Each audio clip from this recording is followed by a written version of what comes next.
Al Sharpton calls Trump a racist, backfires after he conveniently ignores one detail. Al Sharpton is perhaps the most notorious race baiter in the country, literally making a career out of convincing the black community that the white man is holding them down. Given his background, it is incredibly ironic that he is now accusing President Donald Trump of racism. However, this majorly backfired after he conveniently ignored one detail. Sharpton appears to be desperately trying to stay relevant these days because he is now protesting President Trump on behalf of Irish Americans, according to young conservatives. Is Al Sharpton Irish? Well, I haven't seen his Ancestry.com results, but judging from his photo, I'd say that's a hard no. Still, Sharpton is offended by a racial slur that Trump recently used, which he believes is some sort of injustice towards the Irish. The slur? Paddy wagon. I suppose I should just tell you right now, before this gets any more ridiculous and difficult to believe, that this is not a joke. Truly, you cannot make up this level of absurdity. Reverend Al Sharpton is protesting President Trump for using what he says is an anti-Irish racial slur in a speech on Friday, the civil rights leaders announced. Paddy wagon is the term that offends Sharpton, a former Democratic presidential candidate. Trump used the term, which refers to a police van, during his remarks at an event honoring police officers in Brentwood, New York.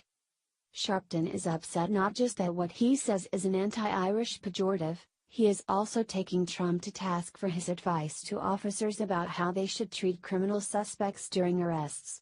Source: Daily Caller. Trump made the comment which has so offended Sharpton while discussing the degree of care with which suspects are treated by police officers, even after some of them have committed heinous crimes. When you see these thugs being thrown into the back of a paddy wagon, you just see them thrown in, rough. I said, please don't be too nice, Trump said.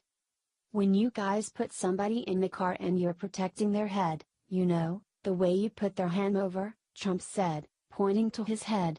Like, don't hit their head and they've just killed somebody, don't hit their head.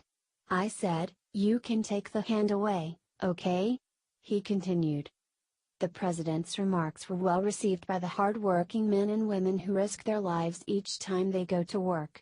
Officers in the audience for Trump's speech laughed and cheered, but Sharpton was not as smitten. Despite being so terribly offended by these comments, though, he missed a sterling opportunity to cement his newfound role as an advocate for oppressed Irish Americans. On Saturday, a rally was held at Sharpton's National Action Network headquarters in Harlem. However, instead of featuring an Irish American activist, Sharpton welcomed Jael Wang Drukpa, the head of the Drukpa lineage of Buddhist, proving that he is just a major opportunist. Furthermore, although there are theories that the term paddy wagon is related to the large numbers of Irish Americans on the police forces of some American cities when the term originated, its exact derivation is unknown. Not only that, paddy wagon is used often, even in some edited publications. Its continued use is probably due to the fact that there is no good alternative. Police van is vague, and prisoner transport vehicle is used specifically for vehicles used to transport prisoners from one detainment facility to another, according to Recist, which also points out that publications including Wall Street Journal, Guardian, USA Today, and the Los Angeles Times have all used the phrase. Once again, Al Sharpton has proven to be no more than a career race baiter hungry for another 15 minutes. It is absolutely ludicrous that there are still people who will listen to him.